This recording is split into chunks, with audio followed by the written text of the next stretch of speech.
రాసినప్పుడు రేట్ ఎక్కువ పెట్టకండి అని నా మిత్రుడు సిద్ధారెడ్డికి చెప్పా. రేట్ ఎక్కువ పెట్టకండి నాన్న, నాకు రాయల్టీ అని ఉంటుంది, ఏదో పుస్తకం రాస్తే దాని మీద డబ్బు వస్తుంది అడని. నాకు ఆ రాయల్టీ ఏం అక్కర్లేదు, పైసా కూడా నువ్వు నాకు ఇవ్వక్కర్లేదు, ఆ రాయల్టీ వచ్చి నేను చేసుకునేది కూడా ఏం లేదు. కాబట్టి అది that should be useful to another book. అలాగా పుస్తకాన్ని ప్రచురించే వాళ్ళని, అంటే I'm not talking about this book S V Rao గారు, I'm talking about the general publications. అంటే రాయగలిగిన, పాండిత్యం కలిగిన, ప్రతిభ కలిగిన, తెలివితేటలు కలిగినటువంటి, ఇంటలెక్చువాలిటీ ఉన్నటువంటి రచయితలు చాలామంది ఉన్నారు. వాళ్ళంతా మరుగున పడిపోతున్నారు. ఎందుకంటే వాళ్ళని సరిగ్గా ఆదరించేవాళ్ళు లేకపోవడం, అంటే వాళ్ళు రాసిన పుస్తకాలు చదివేవాళ్ళు లేకపోవడం. మన పుస్తకాలు చదివేవాళ్ళు అంటే కొంచెం బ్యావర్స్గా వస్తే బాగుంటుందనే ఫీలింగ్ మరి జనరల్గా ఏదో, మరి అసలు హ్యూమన్ సైకాలజీ ఏదో లేకపోతే పర్టికులర్లీ మన సైకాలజీ ఏదో నాకు తెలియదు. అది అలా కాకుండా ధైర్యం చేసి పుస్తకాలు తీసుకుని చదువుకుని అందులో ఉన్నటువంటి విషయం మొత్తం పుస్తకం అంతా, అందులో మొత్తం అంతా గొప్పగా చెప్పుకోకపోయినా 1 పేజీ 2 పేజీలో అందులో మనకు అవసరమైనటువంటి విషయాలు ఉంటాయి కదా అని మా నాన్న మాకు నేర్పింది ఏంటంటే, ఇప్పటికీ నేను రాత్రిపూట నా భోజనం డిన్నర్ అంతా అయిపోయిన తర్వాత ఏవో టీవీలో వార్తలు అవి చూసిన తర్వాత పండుకోబోయే ముందు బాగా బిజీగా ఉన్న రోజుల దగ్గర నుంచి ఇవాళ వరకు 1 పేజీ అయినా చదవకుండా నేను పండుకోను. ఏదో బుక్. ఈవెన్ నా మిస్సెస్ కూడా, నేను తెల్లవారుదాను 1 గంటకో 2 గంటకో షూటింగ్ నుంచి వస్తే రాగానే స్నానం చేసి లుంగి కట్టుకుని అక్కడ కూర్చున్నప్పుడు అక్కడ ఒక బుక్ ఉంటుంది. ఆ బుక్లో ఒక పేజీ 1/2 పేజీ చదివి పండుకోనానా అని చెప్పాడు ఆయన. ఇవాటి వరకు ఐఎమ్ ఫాలోయింగ్ ఇట్. అందుకని నేనేం చెప్తున్నానంటే, చదవడం అనేది ఒక అందమైనటువంటి, అద్భుతమైనటువంటి, ఆహ్లాదకరమైనటువంటి చర్య. అది మనం నేర్చుకోవాలి, మన పక్క వాళ్ళకి నేర్పాలి. ఇది సూక్తి నిధి, సూక్తులు చెప్పేవాళ్ళు చెప్పే మాటలు, ఈ ప్రవచనాలు లాంటి బ్యాచ్. కానీ ఇప్పుడు ఎస్వీరావు గారి దగ్గరికి వద్దాం. ఆయనకి ఏం అవసరం చెప్పండి.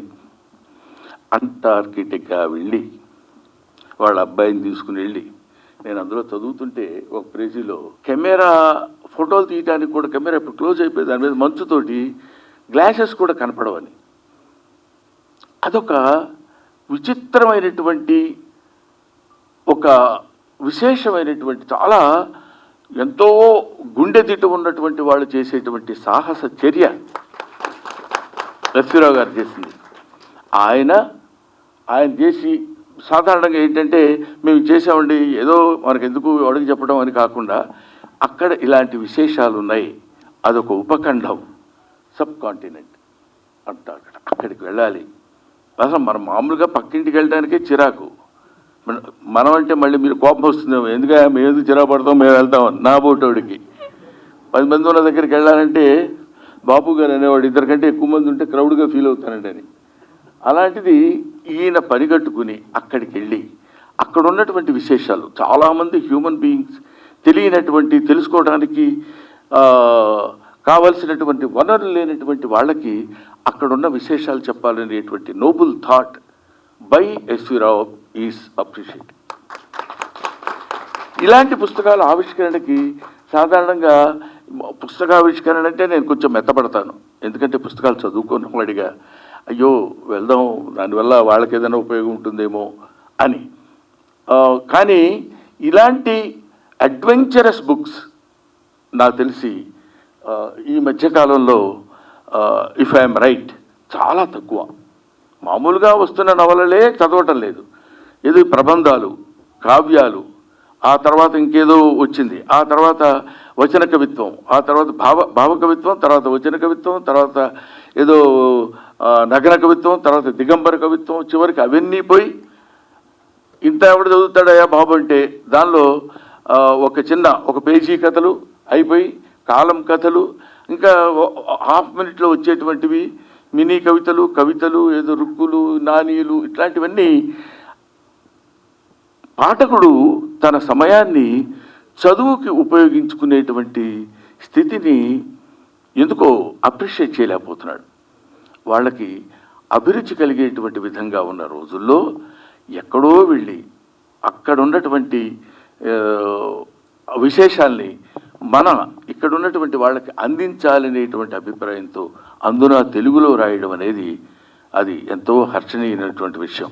వి should say thanks and we should be thankful to S V Rao గారు ఫర్ పబ్లిషింగ్ దిస్ బుక్. ఈ పుస్తక ఆవిష్కరణకు నేను ఇక్కడికి రావడం నిజంగా నాకు చాలా ఏదో ప్రతిసారి ఈ సభకి నేను రావడం నాకు చాలా ఆనందంగా ఉంది. నా జీవితంలో నేను మర్చిపోలేను, ఎన్నో ఏనుగురెక్కినంత బలం ఉంది, ఇట్లాంటి దిక్కుమాలిన మాటలు బోల్డని ఉంటాయి. అవన్నీ రొటీన్. కానీ సిన్సియర్లీ ఐఎమ్ టెల్లింగ్, మీరు ఆలోచించండి. ఏదో ఒక చిన్న మావాడు ఉన్నాడు, మా చిన్నవాడు సిద్ధార్థ్ అని, వాడు 16 ఏటో 14 ఏటో ఏదో పిల్లలందరూ కలిసి ఎక్స్కర్షన్కి వెళ్ళి బంగీ జంప్ ఏదో అది నాకు తెలియకుండా దూకేశాడు.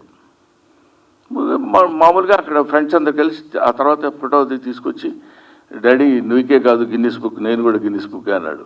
ఏంటంటే ఆ బంగీ జంప్ చేసిన వాడికి ఒక సర్టిఫికేట్ ఇస్తారనమాట.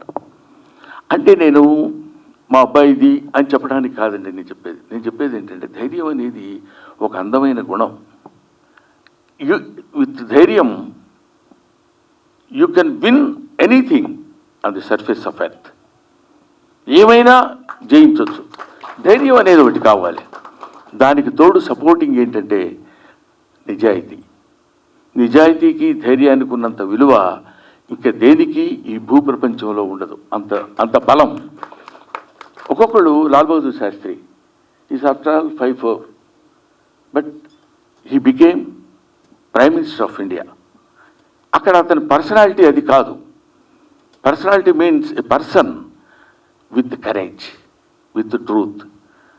ఆ నిజాయితీ, ఆ ధైర్యం, దాన్ని దృష్టిలో పెట్టుకుని ఎందుకు వెళ్ళకూడదు? So what, will go and see this, life is a game, will play it అని అనుకునేటువంటి విధంగా వెళ్ళి ఒక అద్భుతమైనటువంటి అనుభవాల సారాన్ని ఇక్కడ ఆ పుస్తకం కూడా కవర్ పేజ్ అది చేసిన వాళ్ళు ఎవరో తెలియదు కానండి.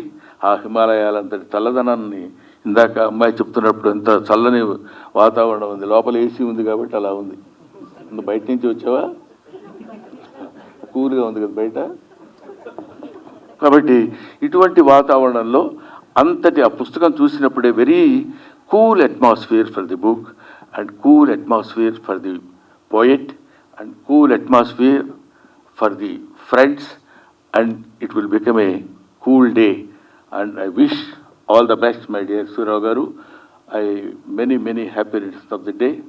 ఈ తర్వాత మీకు జన్మదిన శుభాకాంక్షలు తెలియజేస్తూ ఆ తర్వాత మళ్ళీ మీరు మీ కేక్ కట్ చేయడం ఇవన్నీ ఉంటాయి కదా. ఆ తర్వాత నేనేమన్నాను సార్? నేనేమనుకుంటే ఇంకేం లేదు సార్ అంటారండి మీరు. నేనేమల్లా. ఆ తర్వాత చాలా ఆనందంగా ఉంటారు మీరు. అది కూడా అనకూడదా? అదే మళ్ళీ అది లేదంటున్నారు మీరు స్పెసిఫిక్గా. కాబట్టి ఏమన్నా ఆనందంగా ఉండాలని కోరుకుంటాడు కదా బ్రహ్మానందం. అది తర్వాత మీరంతా ఆనందంగా ఉండాలి. నిజంగా ఐ లవ్ ద బుక్ అండి. నేను చదివాను. లక్కీగా నిన్న సాయంత్రం నాకు పుస్తకం ఇవ్వడానికి నేను ఏదో డబ్బింగ్ థియేటర్లో ఉన్నానని నా మిత్రుడు గోపాలరావు చెప్తే, గోపాలరావు మా సెక్యూరిటీ దగ్గరికి వెళ్ళిపోతే అది తీసుకుని, ఎందుకంటే ఏమీ లేకుండా మాట్లాడటం కూడా ఒక పెద్ద ఆర్ట్. ఏమి తెలియదు, బుక్ కూడా అసలు ఏమి తెలియదు. ఇప్పుడు విరాట్ అనేటువంటి పుస్తకం చాలా గొప్పగా ఉంది, 1,50,000, అదే 1,50,000 ప్రతులు అది అమ్మారంటే నిజంగా ఆయన అద్భుతంగా రాశాడు. ఏమి నేను చూడలేదు, నాకు తెలియదు, ఏమి లేదు, మాట్లాడేది గాలి కింద. కాకపోతే కాస్త చూసి మాట్లాడటం అనేది మినిమం రెస్పాన్సిబిలిటీ. కాబట్టి కొంచెం చదివి అందులో ఉండటం. నేను చదివానని చెప్పడానికి మీరు ఆ కెమెరాకి ఇది బట్టి ఉంటుంది, అది దానివల్ల చిత్రీకరణ కూడా చేయలేకపోయామని మీ అబ్బాయి చెప్పినటువంటి విషయం. అది నేను చదివానని ప్రూవ్ చేయడానికి అనమాట. ఏమైనా చాలా ఆనందంగా ఉంది. I felt very happy to come over here and participated in this function. Once again many happiness of the day. S V Rao గారు, thank you mister Shiva Reddy and Santosh, very సంతోష్. నువ్వు అందరు నాతో వెంటాడంటే ఆయన అందరితో అలాగే ఉంటాడండి అన్నాడు ఎస్వి రావు గారు. ఏమైనా పాపం నా పేరు వాడే కాబట్టి నేనేం అనలేను. సంతోష్ కదా. Thank you very much. Thanks a lot. I wish you all the best. మీ దగ్గర నుంచి ఇట్లాంటి పుస్తకాలు ఇంకా రావాలండి. మీ దగ్గర నుంచే కాదు, మీ మిత్రుల దగ్గర నుంచి వచ్చినా కూడా బాగానే ఉంటుంది. All the best.